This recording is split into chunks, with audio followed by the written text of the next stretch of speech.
आज हम संगम विहार इलाके में आए हैं। एक एनजीओ है नई शुरुआत के नाम से। और हम जानना चाहते हैं उनके जो कर्ता धर्ता जो हैं मिस्टर शफीक नाम से हैं। उनसे बात करते हैं कि उन्होंने ये एनजीओ कब और क्यों खोला, इसके पीछे इनका मकसद क्या था। और अभी तक क्योंकि सुनने में या देखने में ये आता है कि बहुत सारे एनजीओ तो बनते तो हैं, लेकिन वो सिर्फ एक सरकारी हेल्प लेने के लिए या कुछ और इस तरीके के काम करने के लिए लोगों ने बनाए हुए हैं। तो जानते हैं कि इनका मकसद क्या था ये एनजीओ बनाने का, इन्होंने अभी तक क्या क्या काम किए हैं। आइए बात करते हैं मिस्टर शफीक से। तो आपका धन्यवाद जो आपने मुझे इस लायक समझा। मैं आपको बताना चाहूँगा, ये नई शुरुआत चैरिटेबल ट्रस्ट हमारा एनजीओ है जो 2013 से चल रहा है। और इसे बनाने का पीछे मेरा मकसद ये था कि मैं लोगों की सेवा कर सकूँ।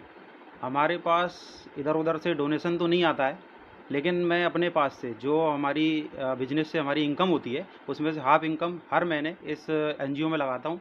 इससे हम लोगों की नीडी पीपल्स की मदद करते हैं, बहन बेटियों की शादी में मदद करते हैं, ज़रूरतमंद को खाना, हर तरह से जो मुझसे हो सकता है मैं मदद करता हूँ। इसमें मेरी टीम पूरी है, वो मेरे साथ देती है उन नीडी पीपल्स को ढूंढने में, और जो ज़रूरतमंद है उन तक राशन खाना और हर ज़रूरत का सामान पहुंचाने में। मैं अपनी टीम का भी बहुत बहुत धन्यवाद करता हूं।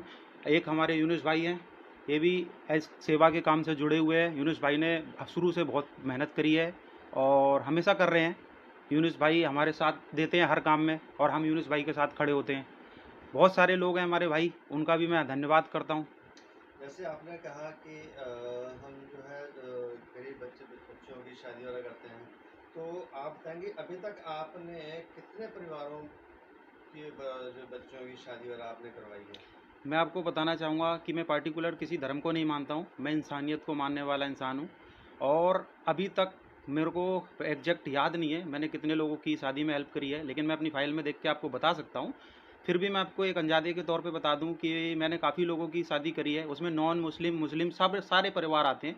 और ये ऐसी परिवार थे जिनके पास शादी की व्यवस्था या किसी चीज़ की व्यवस्था नहीं थी। इनके किसी के फादर नहीं थे, किसी की मदर नहीं थी और किसी के पास कोई कमाई का जरिया नहीं था। तो मैंने इन बहन बेटियों की शादी में अपनी तरफ से जो सहयोग हो सकता था किया, और बहुत अच्छे तरीके से किया। जैसे आपने बताया कि आपने कुछ बच्चियों की शादी करवाई है और भी काम करा है। जैसे अभी सब जानते हैं कि कोरोना का प्रकोप चल रहा है, महामारी काफ़ी फैली हुई है। लास्ट ईयर भी काफ़ी हुआ था, इस टाइम भी काफ़ी है। तो इस महामारी के दौरान आप किस टाइप की सेवा कर रहे हो, किस टाइप की सेवा निभा रहे हो, किन किन लोगों की आप मदद के लिए जा रहे हो। मैं आपको बताना चाहूँगा, मैं अपने पास से अपने सहयोगियों के साथ जो भी न्यूडी पर्सन हैं जिनके पास राशन कार्ड नहीं है और जिनके घर पे कोई कमाई का साधन नहीं है, क्योंकि लोग बेरोज़गार हो रहे हैं, काम धंधे पिट गए हैं, बंद हो गए हैं। तो ये सबको देखते हुए मैं उन ज़रूरतमंद परिवारों तक उनके घर पर राशन पहुंचा रहा हूं, अपने पास बुला के नहीं दे रहा हूं, क्योंकि उनकी सुरक्षा भी ज़रूरी है। तो उन लोगों तक उनके घर पे राशन पहुंचा रहा हूं। ऐसा मैंने मदनगीर में, खानपुर के लिए, संगम विहार, आई ब्लॉक, के ब्लॉक, जे ब्लॉक, काफ़ी एरियो में किया है और लगातार ये काम जारी है। और साथ के साथ मैं आपको बताऊं कि हम लोग हॉस्पिटल में खाना वगैरह और जो बच्चे होते हैं जिनको कोई शारीरिक प्रॉब्लम होती है उनकी भी मदद करते हैं। मैं आपको बताना चाहूँगा कि कोरोना का टाइम चल रहा है, लोग बहुत परेशान हैं, जॉब जा चुकी है लोगों की, रोज़गार ख़राब हो गए हैं। और सरकार तो अपनी तरफ से जो कहना चाहती है कह देती है, लेकिन आम तौर पे अगर आप ज़मीन पर देखेंगे तो लोग काफ़ी परेशान हैं। और ये संगम विहार, तिगड़ी, बतरा, खानपुर, ये कुछ ऐसे एरिए हैं जहाँ पर लोग जल्दी नहीं आते हैं या हेल्प किसी की तरफ से नहीं पहुँचती है।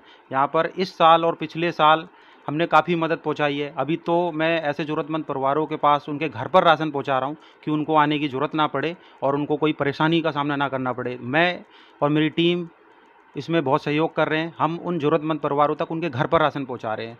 पिछले साल भी ये काम बहुत अच्छी तरीके से किया था, उस जिसमें यूनुस भाई हैं हमारे, इन्होंने बहुत साथ दिया और इन्होंने अपनी तरफ से भी बहुत लोगों को हेल्प करी। आपने पूरी सोशल मीडिया पे देखा होगा, इन्होंने बहुत अच्छी तरीके से पिछले साल काम किया था। उसी तरीके से हम इस साल भी कर रहे हैं और लगातार ये काम जारी रहेगा। हम्म।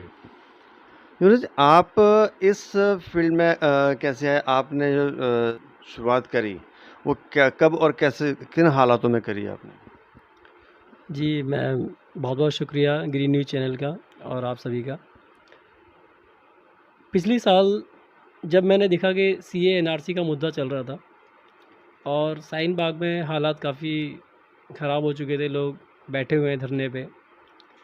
तो उस पर्पज़ में देखा कि काफ़ी लोगों की तकलीफ़ों को देख के रहा नहीं गया, तो मैं भी इस फील्ड में आया। तो एक संगठन था, यूथ एकता फ्रंट। तो जब मैंने उन लोगों को देखा तो उसमें एक हमारे मित्र थे, ज़हीर अब्बास जी, जो मेरे क्लासमेट भी हैं। उनसे मुलाकात हुई तो उन्होंने बताया, तो बड़ा अच्छा लगा जब कोई पता लगता है दोस्त एक अच्छा काम कर रहा होता है, तो आपको भी लगता है कि मुझे भी करना चाहिए। तो उन्होंने मुझे अपने साथ जोड़ लिया, तो एक सेवा भाव के नाते हम भी जुड़ गए और लोगों की सेवा करने लगे। फिर ये आपका कोरोना आ गया। इस कोरोना में देखा कि लोग बहुत ज़्यादा परेशान हैं, पैदल अपने गाँव जा रहे हैं, खाने के लिए नहीं है, लॉकडाउन लग चुका है। लोगों की तकलीफ़ परेशानी को देख के हमने अपनी टीम बनाई और संगम विहार में अपनी टीम को तैयार करके हमने बात रखी, भाई ऐसे-ऐसे लोग परेशान हैं, उनकी हेल्प करी जाए, उनको राशन पानी का इंतज़ाम किया जाए। तो हमारी टीम तैयार हो गई, जिसके पास जो भी था सबने सेवा करी और तकरीबन हमने 7-8 महीने लोगों को राशन घर-घर पहुँचाया और जो भी परेशानी जितनी भी थी हमने अपनी तरफ पूरी कोशिश करी। उसमें हमारा साथ दिया शफ़ीक भाई ने, सिराज भाई ने, कमलजीत भाई ने, राहुल भाई ने, यानी टीम में तनवीर, बहुत सारे कम से कम 100 लड़के हैं अपने टीम में जिन्होंने साथ दिया, पैसे से भी और शरीर से भी। तो लोगों की सेवा करते रहे, जो भी अपने पास था। तो इसमें जो आपने इतनी सेवा करी, जो आपने लास्ट ईयर भी इतने राशन वगैरह डिस्ट्रीब्यूट किया और भी लोगों की मदद करी, तो इसमें आपको किसी कोई गवर्नमेंट से कोई सहयोग या किसी से कोई फाइनेंशियल हेल्प या किस तरीके से आप इतना बड़ा काम आपने किस तरीके से किया? वीर जी, मैं बताना नहीं चाहता था इस बात को, बहुत ही कम लोग जानते हैं जो मेरे साथ हैं, जो मेरे ज़हीर अब्बास जी हैं, जिनके साथ यूथ एकता फ्रंट में जो है वो ही जानते हैं इस बात को, कि मैंने उस टाइम एक प्लॉट बेचा था अपना। उस प्लॉट की पेमेंट आई थी मेरे पास, तो मैंने कुछ अपने पास रख के अपने घर के खर्चे के लिए, बाकी मैंने वो पेमेंट अपनी प्लॉट की लोगों की सेवा में लगा दी थी। और जो मेरी टीम के लोग हैं उन्होंने भी अपनी तरफ से हेल्प करी। फिर मैंने लोगों से मदद मांगनी स्टार्ट करी, वहाँ से भी मदद आई, कुछ बाहर से भी मदद आई, गवर्नमेंट से कोई हेल्प नहीं आई।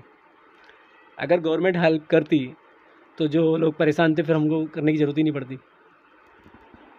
तो ये जज़्बा होता है समाज में रहकर समाज की सेवा करने का, जिस तरीके से इन्होंने बताया कि समाज एक इंसानियत के नाते समाज जो है वो किसी व्यक्ति विशेष का नहीं है, समाज हम सभी का होता है। इसमें कोई भी किसी भी धर्म को बिलोंग नहीं करता, समाज मतलब समाज ही होता है।